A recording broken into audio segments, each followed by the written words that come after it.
அல்லாஹ்வுடைய பொருத்தத்தை பெற்றவர்களாக மார்க்க விஷயத்தை அறிந்து கொள்வதற்காக அவனுடைய ஆலயத்தில் ஒன்று கூடியிருக்கிறோம். அல்ஹம்துலில்லாஹ். ரமலான் மாதத்திற்குரிய சிறப்பு என்று சொன்னாலே அது திருமறை குர்ஆன் அருளப்பட்ட சிறப்பு தான் என்பதை நாம் ஏற்கனவே பார்த்திருக்கிறோம். அல்லாஹ் ரப்பல் ஆலமீன் இந்த திருமறை குர்ஆனில் ஒரு மனிதன் எப்படி வாழ வேண்டும் என்பதை அழகிய ஒரு வாழ்க்கை வழிமுறையாக அல்லாஹ் சொல்லித் தருகிறான். அதில் சூரத்துல் முல்க் என்று சொல்லக்கூடிய அத்தியாயத்தில் 2வது வசனத்தில் மனிதனை படைத்த நோக்கத்தை பற்றி இறைவன் சொல்வான்.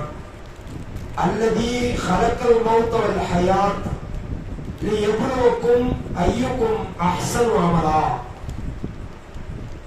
உங்களுக்கு அல்லதி ஹலக்கல் மௌத வல் ஹயாத், வாழ்க்கையும் மரணத்தையும், வாழ்வையும் மரணத்தையும் படைத்தோம். எதுக்கு தெரியுமா? ஐயக்கும் அஹ்ஸனு அமலா, உங்களின் செயலால் மிக அழகானவர் யார் என்பதை சோதிப்பதற்காக தான் வாழ்வையும் மரணத்தையும் படைத்தோம் என்று இறைவன் சொல்கிறான். அப்ப நம்மளை வாழ வைக்கிறது நம்முடைய வாழ்க்கை முழுவதும் ஒரு சோதனை. அந்த சோதனையில நம்முடைய செயல் எப்படி, யாருடைய செயல் அழகாக இருக்கிறது என்பதை இறைவன் பரிசோதனை செய்து பார்க்கிறான். பலகட்டமாக சோதனைகள் வரும். உதாரணத்துக்கு சொல்ல வேண்டும் என்றால், சில மனிதர்களுக்கு சில நோய்கள் வரும், தாங்க முடியாத நோய். பிறக்கக்கூடிய காலகட்டத்திலேயே கைகால்களை இழந்தவர்களாக பிறப்பார்கள். அது ஒரு சோதனை. இந்த சோதனையினால அல்லாஹ்வுக்கு நன்றி கெட்டவனாக இருக்கிறானா அல்லது அல்லாஹ்வுக்கு நன்றி செலுத்தக்கூடியவனாக இருக்கிறானா? சிலருக்கு திருமணம் ஆகாது, அதனால் ஒரு சோதனை இறைவன் ஏற்படுத்துவான். சிலருக்கு திருமணம் ஆகிவிடும், மனைவியால் பிரச்சனை இருக்கும். சிலருக்கு கணவனால் பிரச்சனை இருக்கும். சிலருக்கு பிள்ளைகள் இல்லாமல் பிரச்சனை இருக்கும். சிலருக்கு பிள்ளைகள் இருந்து பிள்ளைகள் சரியாக கட்டுப்படாதவர்களாக இருப்பார்கள். இதன் மூலம் சோதனை இருக்கும். பலவிதமான சோதனைகள் சமுதாயத்தில் அரசியல் ரீதியாக நம்மை ஆட்சி செய்யக்கூடியவர்கள் சித்திரவதைப்படுத்துவார்கள். இன்னைக்கு பாலஸ்தீனத்தில் பார்க்க எவ்வளவு அநியாயத்தை அந்த மக்கள் சந்திக்கிறாங்க. இப்படி பலவித விதத்தில் அல்லாஹ் சோதிப்பான்.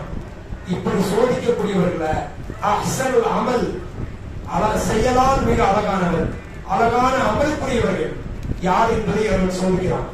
பல நபர்களை பார்ப்போம், பள்ளிவாசலுக்கு தொடர்ச்சியா வந்துட்டே இருப்பாங்க. திடீர்னு ஆளையே காணாது.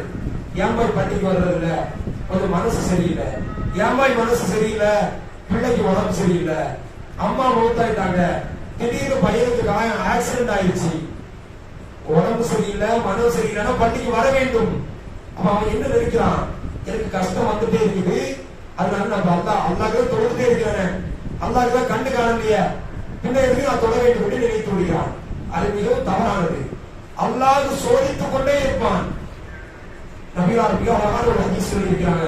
மய்யுரிதுல்லாஹு பிஹி கைரன் யுஸிப் மின்ஹு, யாருக்கு அல்லாஹ் நன்மையை நாடுகிறானோ அவரை அதிகமாக சோதிப்பான். அப்போ சோதனைகள் வர வர நம்ம எப்படி நினைக்கிறோம், என்ன அல்லாஹ் நம்மளை விரும்புகிறான் என்று நினைக்க வேண்டும். கஷ்டங்கள் வர வர நம்மை அல்லாஹ் நேசிக்கிறான் என்று நாம் புரிந்து கொள்ள வேண்டும். இப்படி சோதனை இல்லாத மனிதனே கிடையாது. நபிமார்களை விட சோதனையா? உலகத்திலேயே அதிகமாக சோதனைக்கு உட்பட்டவர்கள் யார்? ஹதீஸ்களை படித்து பார்த்தோம்னா நபிமார்கள். அப்ப நபிமார்கள் தானே அல்லாஹ் செல்வத்தை அதிகமா வழங்கியிருந்தா யாருக்கு அதிகமா வழங்கி இருக்கிறோம்? அல்லாஹ் தான் விரும்பக்கூடியவர்களுக்கு அதிகமா செல்வத்தை வழங்கி இருக்கிறோம் அப்படின்னு ஒரு பேச்சு வைங்களேன். அப்ப நபிமார்களுக்கு தான் அதிகமான செல்வத்தை வழங்கி இருக்கிறோம். ஆனா குர்ஆன் ஹதீஸை படித்து பார்த்தோம் என்றால் அல்லாஹ் அதிகமாக சோதித்தது நபிமார்களை.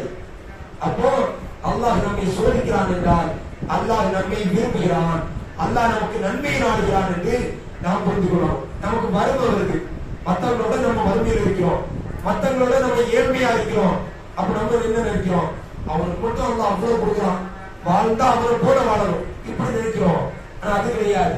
நபிகள் நாயகம் ஸல்லல்லாஹு அலைஹி வஸல்லம் அவர்களுடைய அந்த வாழ்க்கை வரலாறுகள், அவர்கள் கூறிய அந்த பொன்மொழிகளை படித்து பார்த்தோம் என்றால் நபிகள் சொன்னார்கள், இத்தலஅத்து அனின்னார் இத்தலஅத்து அனில் ஜன்னா, சொர்க்கத்தை எட்டி பார்த்தேன், இன்னி ராய்து அக்ஸர ஆஹிரிஹா அல் ஃபுகரா, அதில் அதிகமான மக்கள் ஏழைகளாக இருந்தார்கள்.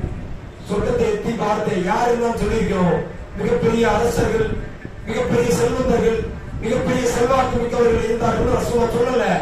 சொர்க்கத்தை எட்டி பார்த்து அதில் அதிகமாக ஏழைகள் இருந்தார்கள். நபிகளார் சொன்னார்கள், செல்வந்தர்களை விட 500 வருடத்துக்கு முன்னால் ஏழைகள் சொர்க்கத்துக்கு செல்வார்கள் என்று சொன்னார்கள். ஒரு ஹதீஸ் ஒரு செய்தி வருகிறது.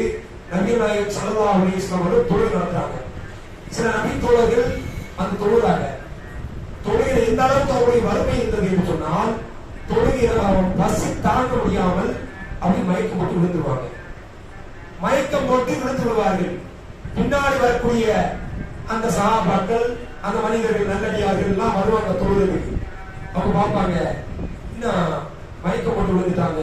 அவருடைய கழுத்துல மிதிச்சு பார்ப்பாங்க. போதையில இருக்கிறாங்க நினைச்சிட்டு, இவங்க போதையில இருக்கிறாங்க. ஹாவுலாய் மச்சானு, பைத்தியக்காரன், இங்க வந்தா மயக்கம் போட்டு வருமா, இப்படிதான் பேசுவாங்களாம். நபிகள் நாயகம் ஸல்லல்லாஹு அலைஹி வஸல்லம் காதில் இந்த செய்தி படுது. எப்படி தொழுகை ரசூலுல்லாஹ் நடத்துறாங்க. பின்னாடி சில நபி தோழர்கள் வர்றாங்க. வறுமையின் காரணத்தினால், உணவு உண்ணாததின் காரணத்தினால மயக்கம் போட்டு விழுந்துடுறாங்க. அதுக்கு பின்னாடி வரக்கூடிய மனிதர்கள் இவங்க போதையில் இருக்கிறாங்க அப்படின்னு நினைச்சு பார்த்துட்டு, பைத்தியக்காரர்கள் இங்கதான் வந்து மயக்கம் போட்டு வருமா, வேற எங்கேயாவது போதையில போய் விடக்கூடாதா அப்படின்னு திட்டுறாங்க. நபிகளார் சொன்னார்கள், அவர்கள் போதையில எல்லாம் விடல. நபிகளார் அந்த வார்த்தைக்கு அற்புதமான வாசகம். நம் தாயமான வாழக்கும் இந்தல்லா, அல்லாஹ்விடத்தில் இவர்களுக்கு கிடைக்கக்கூடிய கூலியை நீங்கள் அறிவீர்கள் என்று சொன்னால், யா அல்லாஹ் எங்களுக்கு வறுமையை நிரந்தரமாக ஆக்குவாயாக என்று நீங்க துஆ செய்யுங்க என்று ரசூலுல்லாஹ் சொன்னாங்க. எப்படி அவ்வளவு சிறப்பு இருக்குது. அப்ப இவ்வளவு விஷயம் நம்ம நினைக்கிறோம். வறுமையை பார்த்தா அவன் பாவம், அவன் ஏழை அப்படின்னு நம்ம நினைக்கிறோம். அவன் தான் முதல்ல சொர்க்கத்துக்கு போக முடியும். இப்ப எந்த அளவுக்குன்னு சொன்னா, ஹதீஸ்ல நம்ம படித்து பார்க்க அப்ப ஆச்சரியமா இருக்கும். இதுல 2-3 விஷயங்கள் இருக்குது. ஏழைகளை